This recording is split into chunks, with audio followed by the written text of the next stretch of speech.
Marie, can you believe we're here? I cannot believe it. 2 years ago, Marie and Deirdre toured our Family Justice Center in Northern California. And at that time, they were telling us about, they were planning this. And I said, I want to go. I want to go to that. And she said, okay. And I was surprised or not 6 months later when I got an invitation to come and speak here. And so this is just fantastic. What an intriguing and complex and beautiful city all of you have here. It's just extraordinary. And your staff has been amazing to me and my family. And so thank you. Thank you so much for this. I sent Louisa, I don't know if Louisa is here, but I sent on her staff, I sent her an email about the 14th logistical change email that I sent her in about 2 weeks. And I got one of those automatic responses from her that said, I'm out of the office. And I thought, uh-oh, I've personally caused Louisa to quit and run away. But she was wonderful. And then Casey and Gail, the monumental impact that the two of you have had on me, our center, and the Family Justice Center movement in general is just amazing. I'm not sure there's any greater metric of success than the fact that the two of you have saved probably hundreds of thousands of lives just because of the work that the two of you have done. And all of you, Casey and Gail, are our backbone. They're our bedrock. They're our scaffolding for the Family Justice Center movement. And Dr. Chan Hellman was mentioning that Casey probably speaks 200 days a week. And you know what? You should be, and you and Gail should be, because you are just so inspirational. So inspirational. Thank you. You say, start small, dream big. Our center's 34,000 square feet. It's been around over 10 years. And Casey says, you're big, dream bigger, get bigger, do it now. So thank you so much to both of you. So I've been thinking, when I was preparing this talk, I was thinking a lot about what I was going to say to all of you today. I'm Stephen Murphy. I'm the Associate Director of our Alameda County Family Justice Center. That's in the San Francisco Bay Area, up in Northern California. And because I was invited here, I felt a lot of pressure around this talk. And it's one thing to put together a talk at a breakout session and put together a neat PowerPoint. But this is the plenary session, and as you can see, this is the greatest plenary session in the history of plenary sessions. And later today, I'm talking on two topics which I am either an expert on or know enough to pretend to be an expert on, and I hope some of you come and listen to what I have to talk about. But this is a plenary session, and I have no choice to be here, and you have no choice to be here. I guess we have Marie to thank for that. And so, to make them proud and to make this the greatest plenary session, I wanted this to be spectacular. And to add to this pressure, this trip for me is very emotional. My last name is Murphy. And being raised by an Irishman from Boston, my father's owed every malady, every struggle, every cross born to his Irish heritage. And Ireland holds this mythical place in our family. And this was my opportunity to explore this curse that had followed my family around so much. But all kidding aside, I draw great strength from my people. The old Irish blessing hangs on my office wall. And I listened to a 24-hour audiobook about the history of Ireland before coming here. And during the lead up to independence, of course, as all of you know much better than I, there was this great fervor around re-exploring the language and the art of the Irish community. And they said that three things define a true Irish person. And they said hospitality, passion, and a love for poetry. And when I discussed that with my wife, she said, that's you. That's you. And so whether or not that comes from my Irish heritage or not, I'm really, really, really happy to be here. And so I thought that this speech should be viciously personal about my own journey. In that vein, I started to look at true blueprints of great biographical speeches which were given at different plenary sessions. And so, for example, at the March Alliance for Hope conference, I heard Dr. Richard Carmona speak. who was the Surgeon General of the United States for a while, and he gave this passionate talk about his life journey and all of his struggles. He grew up poor in New York City, and how he overcame those great struggles to get to where he is today. And I walked away from that talk so excited and inspired for weeks. And then at the Alliance for Hope plenary session before that, I heard Laura Logan speak. She was sexually assaulted at the Arab Spring. She's a CNN journalist, a 60 Minutes journalist. And again, her overcoming that really horrible experience, her battle with post-traumatic stress disorder, physical ailments, trauma, she gave one of those amazing speeches where you obliterates your preconceived ideals of hope, and just before you devolve into hopelessness, she reintroduced a real, gritty, honest hope, which is far more resilient and true. And then you heard two of the best, Casey and Gail, who are so inspirational and who have so much to give and so much to inform us about, specifically as we're here today. So I was and am so touched by these talks, and thinking about the speeches, it helped me realize a very basic truth about my life. You see, I don't have one of these fantastic personal experiences which I overcame some titanic obstacle to get to where I am today. And to be clear, I don't want to have to overcome one of these titanic obstacles to get to where I am today. And to be doubly clear, I'm not asking for sympathy. Wouldn't that be ironic? So what is my story? And how will my unremarkable story help kick off the greatest plenary session in the history of plenary sessions? Well, let me take you to the beginning of my story. If you'll all do me a favor, close your eyes. Close your eyes. The year is 1944. The month is April. The world is gripped by the Second World War. The Allies are beginning to plan their D-Day invasion. The Nazis have started transporting Greek Jews to concentration camps. The Russians are beginning to push back against the Germans and to make gains on that front. In the U.S., our Supreme Court is beginning to hear challenges to our century's assumptions about race. Here in Ireland, a state of emergency, and continuing to get in hot water with the U.S. and England over your neutral position while you're sending thousands of men and women to the war to die under the British flag. And as it pertains to my personal story, on April 24th, 1944, an extraordinary woman is born. Maria Elena Hassas, and my family's cycle of generation upon generation of trauma and addiction has begun to end. The impact of Maria Elena Hassas on my life became clearer and clearer on me when in August of 2015, our district attorney, Nancy O'Malley, and let me talk about Nancy for a second. This is our district attorney, our elected district attorney. She is our champion in Northern California. She knows Gail and Casey very well. But for her, we would not be the powerhouse in the Family Justice Center movement that we are. And she has been to Ireland many times and been to this city, and she was so excited for me to be here. But when she hired me, I was coming off of 15 years of managing a law firm in Oakland, California, which focused almost exclusively on domestic violence. I was a good lawyer, but I was a jack of one trade. I knew how to win in court.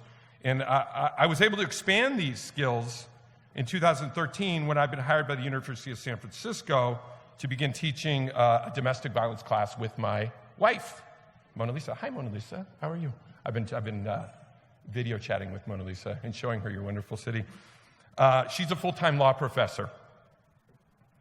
I found this class, and I still teach it. I find it very invigorating. However, this was a very academic exercise around DV. So in 2015, with gusto and ignorance, certainly a dangerous combination, I launched myself into a new career as the Associate Director of the Alameda County Family Justice Center. And it was on day one that I met my match. And the match that I met was Cherie Allison, who is the then and now executive director, my direct boss, at the Family Justice Center. And Cherie is a powerful woman. As anyone here who has met Cherie knows, that she either likes you or she doesn't like you. And she lets you know it. And the verdict is, if the verdict's out, she hasn't made up her mind, she basically does not like you. I had known Cherie before, and for 2 years I had run the legal clinic at the Family Justice Center. But that was, my relationship with her at the time was as an off-site and on-site partner. So when I took the job as number 2, right away, Cherie let me know that I had a lot to learn about our clients. She notified me that I was an entitled white male, true, that I had implicit bias, true, and that I should immediately begin IDing these biases. And at the same time, she demanded that I take the ACEs test to determine my ACE score. The ACEs test. You heard Casey speak about it earlier. It's worth going into a little bit more detail about the ACEs test. Many of you know about it. The ACEs test stands for Adverse Childhood Experiences. And the best background information for this is in Casey's book, Cheering for the Children. Let's look at this picture for a second. You look at Casey right now, he's got a suit and tie on, he gave you a nice talk. He read, this is the truth, Casey Gwynn. Hardly in the picture with a hat on backwards, taking a picture at camp with a bunch of kids. That's the Casey that I know and have grown to love, for sure. And even though many of you may know about this study, it's worth restating the highlights. A San Diego medical doctor by the name of Dr. Vincent Felitti and a team of Kaiser Permanente doctors did some fascinating research in the 1980s, and they were working with morbidly obese people who were just about to die because they would gain too much weight. And his team tactic was to employ something called supplemental fasting. Basically, he starved them. He would stop feeding them for close to a year and basically give them only vitamins. And it was outrageously successful at the beginning. And people were losing up to 300 pounds in 12 months. And so this is how he started the study. And then he did a bunch of follow-ups after the folks had lost all this weight. And being curious and brilliant, he did the interviews himself. And a lot of the people were gaining the weight back as quickly as they had originally lost it. And being brilliant and curious, he thought, what's causing this? So he did interview after interview, and it revealed the same thing. Those who were putting the weight on most quickly were doing so in response to a traumatic childhood experience. And there's Dr. Felitti. And here's a quote from him. He wrote, "It became evident that traumatic life experiences during childhood and adolescence were far more common than generally recognized, were complexly interrelated, and were associated decades later in a strong and proportionate manner with outcomes important to medical practice, public health, and the social fabric of a nation. In the context of everyday medical practice, we came to recognize that the earliest years of infancy and childhood are not lost," this is a great quote, "but like a child's footprints in wet cement, are often lifelong." Thinking that in the context of Calvin Alex that Casey spoke about earlier, he had these footprints and they were lifelong. So Felitti's findings during this obesity study led to this now famous ACEs study, where 17,000 patients were comprehensively evaluated between 1995 and 1997 and then followed for 19 years.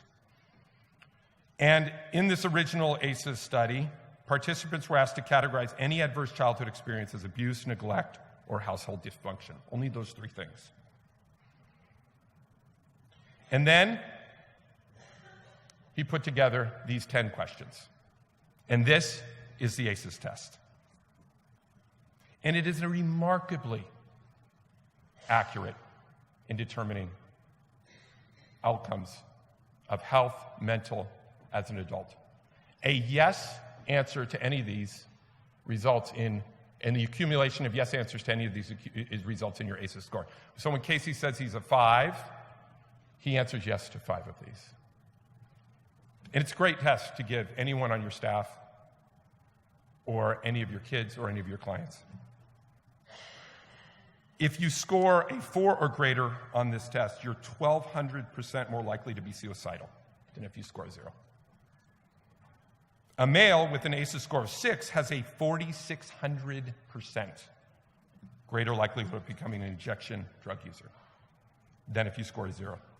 It goes on and on and on. And again, Casey's book, the very beginning, is a wonderful resource for this and a good summary of it.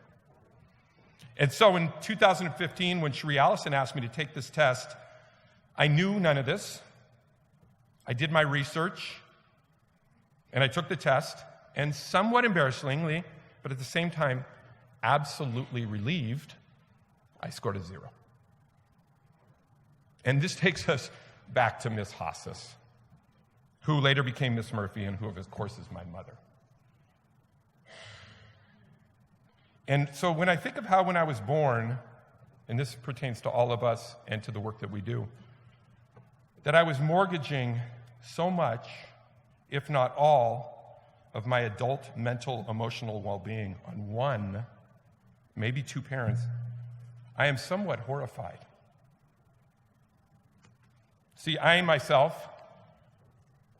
am a father of 3 little children. Now, you didn't think you were going to get out of here without seeing a picture of my kids, did you? There they are, Zhao Tao and Hugh. Hey, guys. I'm a father, and after knowing all of this, I considered even more of my moral and legal duty to shield my children from any and all adverse childhood experiences. But for me, as raising these children, the deck is now stacked. I score a 0.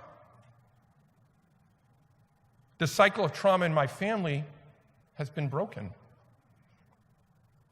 I did not do this heavy lifting. And we'll discuss some of the details of my mother's life in a bit.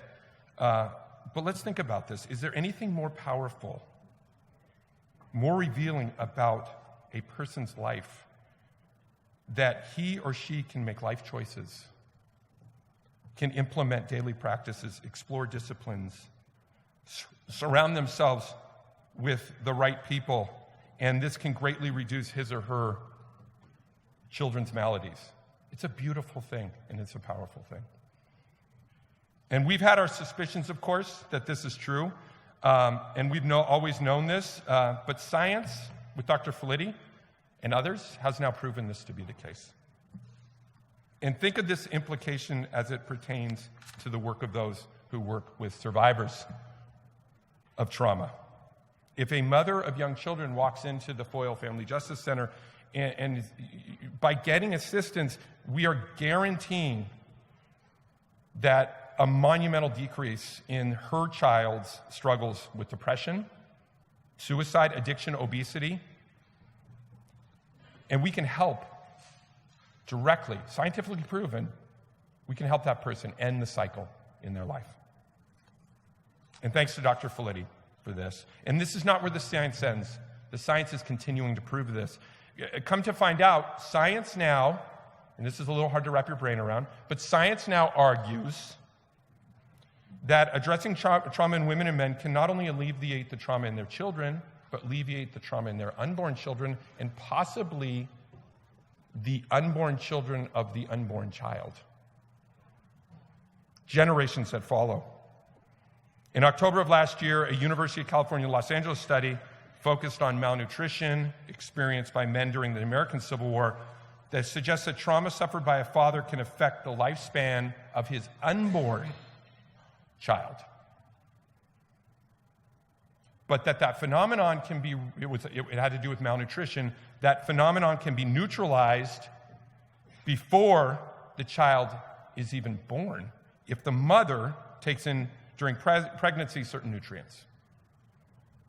So let's ponder this for a minute. An intensive traumatic physical and or emotional experience, even though abated and resolved in your life or my life or anyone else's life, can be passed on to their unborn child many years later.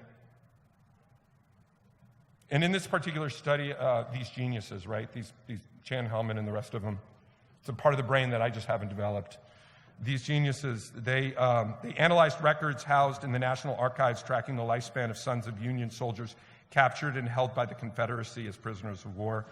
And the research even revealed that the effects on sons' health was more pronounced when fathers endured the direst POW privations.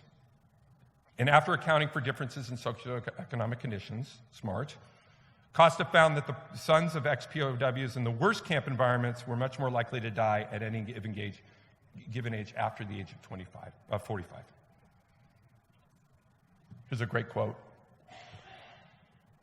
There's Stuart Costa.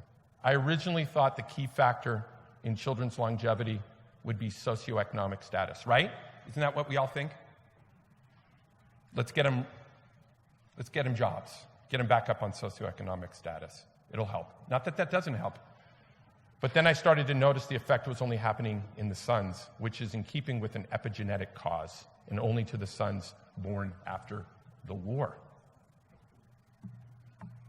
So here, Costa introduces the word epigenetics. And who in this room has heard this term before? So it's a word many of us have known, and many of us hear often, and many of us throw it kind of around haphazardly to describe all sorts of maladies. But epigenetics is the study of inherited biological triggers that affect genes and how cells in the body react to genetic information. But it doesn't affect the underlying DNA sequence. So it's a little protein that attaches to your gene. And it gained momentum decades ago. And the excitement is only intensified, and more studies are coming out. Descendants of Holocaust survivors, victims of poverty. I think of dairy, and I think of the years and generations of trauma that this culture has endured, not unlike many, many communities. And that possibly we are handing down this gene sequencing to generations upon generations. And so where you see younger children who never directly experienced and possibly never even heard the stories because they were shielded by their parents and grandparents, may be acting out in an aggressive way. And epigenetics might have. Now, it's not uncontroversial, but it's something that we should keep our eyes on. And I'm not a scientist, but God bless those scientists who study these data. And I know what many of you are saying. You're saying, excuse my French, no shit, Stephen. We know this. We've known this forever. It's in our stories. It's in our myths. Look at the Bible. The Bible says you shall not bow yourself down to them, nor serve them. For I, the Lord your God, am a jealous God, visiting the iniquity of the fathers upon the sons to the third and fourth generation of those that hate me, and showing mercy to thousands of those that love me and keep my commandments. But Irish poetry, I think, does this the best. And looking at Irish poetry, it didn't take me very far to see this generation of violence, or this generation upon generations of how it affects. So this is a great poem from Irish poet Thomas Moore. The limbs that move, the eyes that see, these are not entirely me.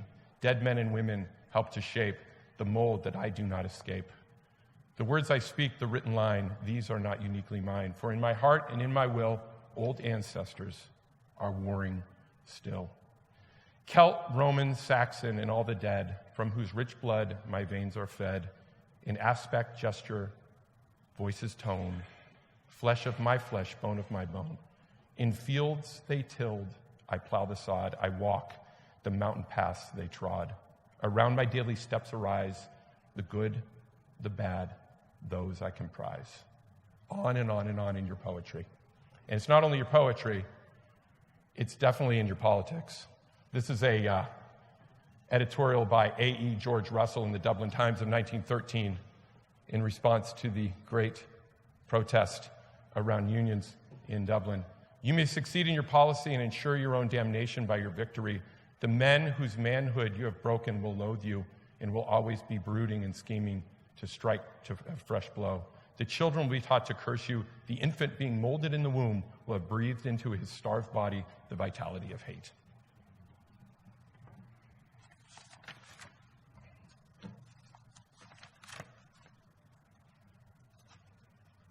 So here we have it. Data is nice, for sure. And scientists offer us ironclad validation of our assumptions, for sure. But it sure does sound a lot cooler and interesting from the pen of an Irish writer. And I wish I had an Irish accent to read your poetry and to talk about your politics. But what about breaking the cycle? So the scientists and the poets will teach us about the cycle exists, but what about breaking the cycle? And this brings me back to my mother. And I think the best way to introduce the life of my mother might be another Irish poem. Oh, 'tis time I should talk to your mother, sweet Mary, says I. Oh, don't talk to my mother, says Mary, beginning to cry. For my mother says men are deceivers and never, I know, will consent. She says all girls in a hurry to marry, at leisure repent. Then suppose I would talk to your father, sweet Mary, says I. Oh, don't talk to my mother. Don't talk to my father, says Mary, beginning to cry. For my father, he loves me so dearly, he'll never consent I should go. If you talk to my father, says Mary, he'll surely say no.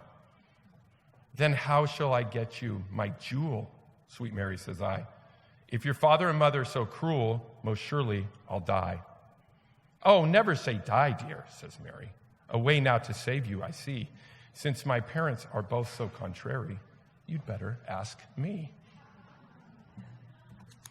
So this poem is written by Samuel Lover in the 18th century, and it reminds me of my mother so much.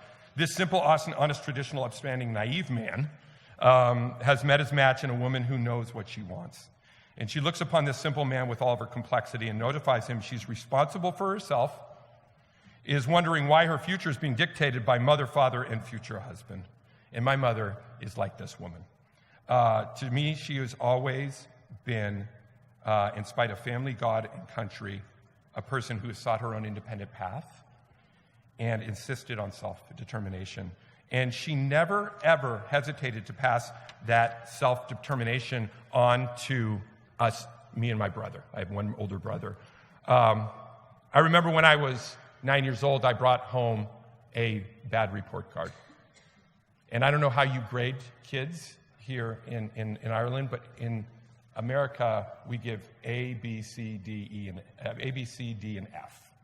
And an F is the worst, and an A is the best, and it works down from there. And I got 4 C's and 2 B's. And I remember bringing this report card home, and they gave us these report cards to bring home, and then they were going to mail the one out the next day, which put us in a great dilemma. Do we give it to our parents that night, or do we wait till it gets mailed out the next day? Well, I liked eating crow, as they say, and getting my medicine early, so I gave my mother and father the report card that night. And I remember the look on her face. And I remember her looking at me and saying, okay. And the first question was, why were your grades so poor? And I remember not having a really good answer for her. And rather than get upset at me, she decided to do something amazing with a 9-year-old. And I have a 9-year-old. And she decided to reason with me, which was dangerous because I was an emotional kid. I probably had what we would describe as ADHD these days. I was very active. And but she asked me, she said, Stephen, she says, isn't your friend Greg in your class? I had no idea where she was going with this. And I said, yes, Greg is in my class. And she said, doesn't Greg sit next to you? And I remember saying, yes, Greg sits next to me, still having no idea where she was going. And she says, does Greg have the same work that you do? And I said, yes, Greg has the same work that I do. And then she said, and a very dangerous question, what were Greg's grades? Well, Greg always got straight A's. He always got straight A's. And then my mother's final question was a dangerous question for sure, but only for somebody who knew her kid well. And she said, is Greg smarter than you? And she knew that I could never admit that Greg was smarter than me. And she was saying to me at that point that you determine your own fate. And it's one of those amazing lessons that you learn when you're a kid from a simple conversation with your mother. So this is my mother in a nutshell. And this anecdote reveals her best of her teaching of me and the core values that shaped me. But where did this come from? My mother didn't have an easy childhood. And to be clear, if you were to ask my mother about her childhood, she would definitely say that her childhood was wonderful. She reminisces very fondly about it. In fact, she would say that this is what other families, as Casey was saying earlier, this is what other families go through. And so it's just normal. I'm going to start off a little story of my mother's life. My mother was raised in Boston, Massachusetts, and this is Cape Cod. And that's my mother down at the bottom row, second to the left. And they used to go to Cape Cod with their family, and their family would have these raucous parties and drink and smoke, and they would go and play cards all night. And she told me about it, and she showed me this photo. And I remember about 20 years ago, I went through this photo with my mother, and she pointed out all of these aunts and uncles and great aunts and uncles. And it seemed that 75% of them had died from either a drunk driving accident or cirrhosis of the liver. And so it became very apparent to me that there was horrible alcohol addiction in my family.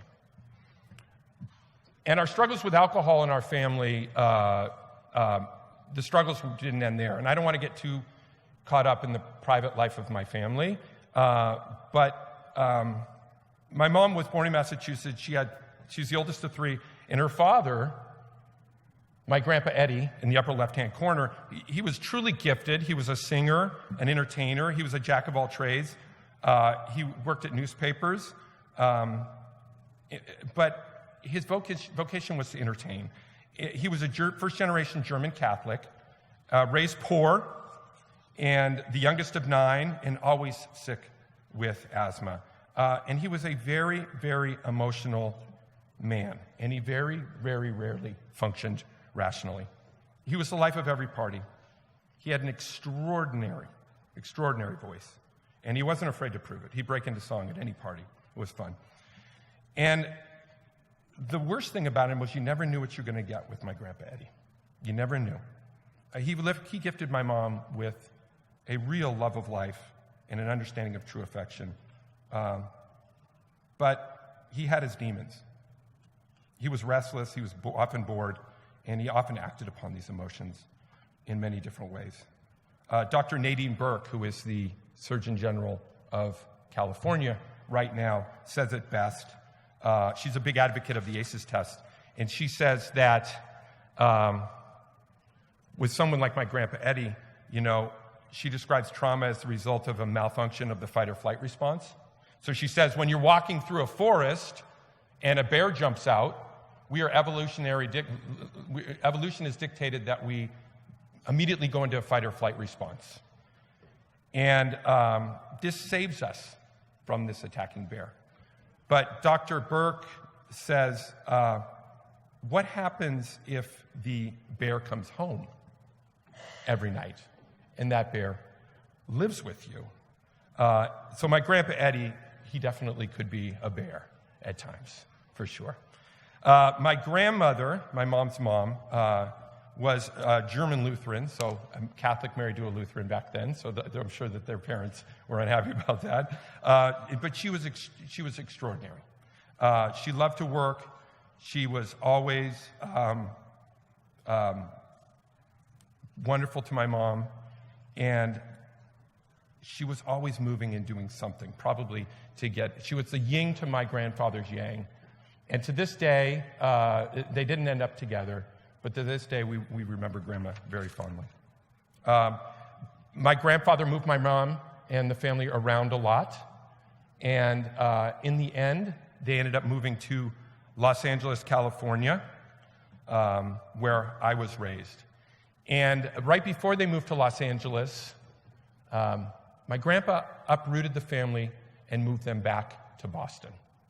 And this is where I wonder where my mother started to realize what was she going to make of her life. Here she had this wonderful life in Los Angeles. My grandfather loved it. My mom loved it. My aunt loved it. Everyone loved it. And he moved back to Boston, Massachusetts. And in Boston, Massachusetts, this is where my mother graduated from high school. She made a ton of wonderful friends. She got her first job, and she probably started to think about how it was that she was going to escape her life situation. And at that point, she'd probably accumulated a pretty high ACEs score.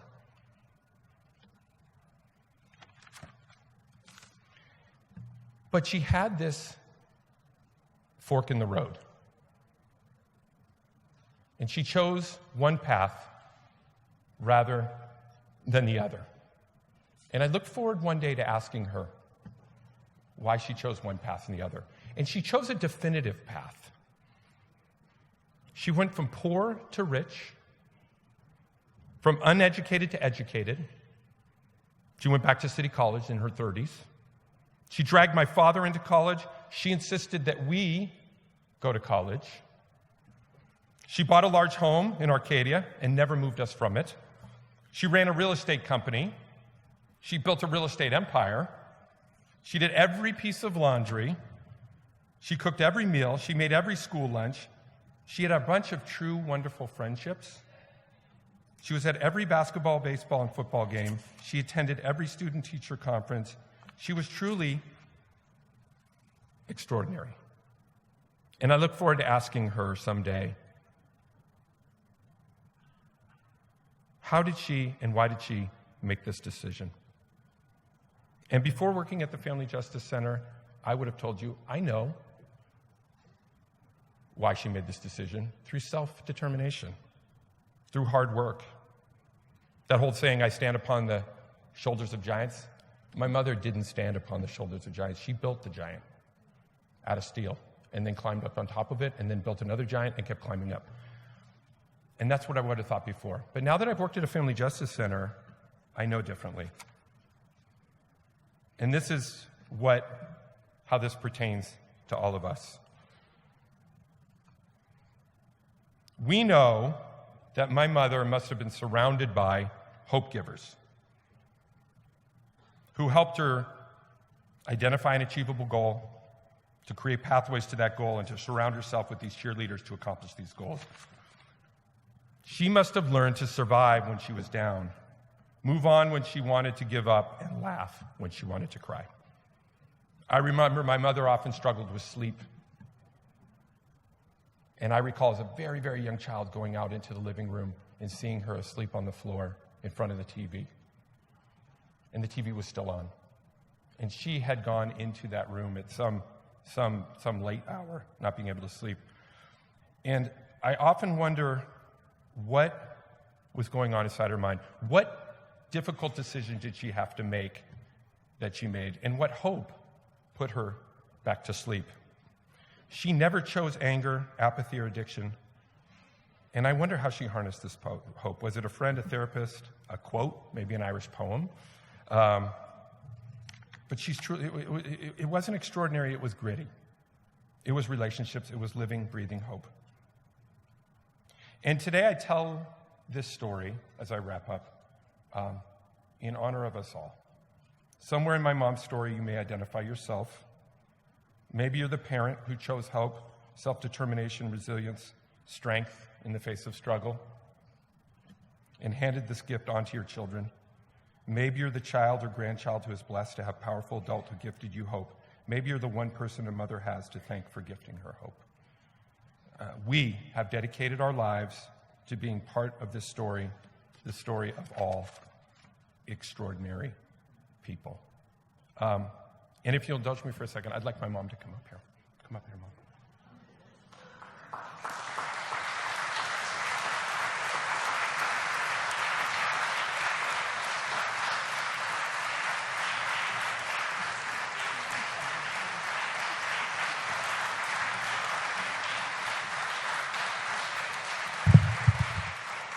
It's a fantasy. Mom, I guess we have more things to talk about on this long trip, right? Mom, I'm not sure how you became this extraordinary woman, but because of you, I'm happy. Well, thank you. Because of you, I married a strong woman. Because of you, I'm raising strong daughters and a pain in the ass little strong son. That's true. They are. Because of you, I'm physically and emotionally and spiritually healthy. Because of you, I'm viciously self-sufficient, and because of you, I have hope. Thank you, Mom. I love you.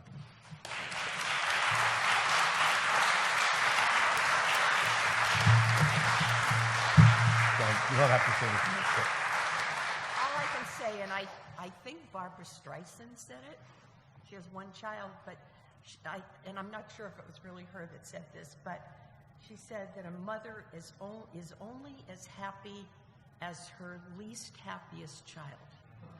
So even today, if something's wrong with Chris or Steve, I'm like this. When they're both happy, I'm like this. So I guess once a mother, always a mother. Thank you.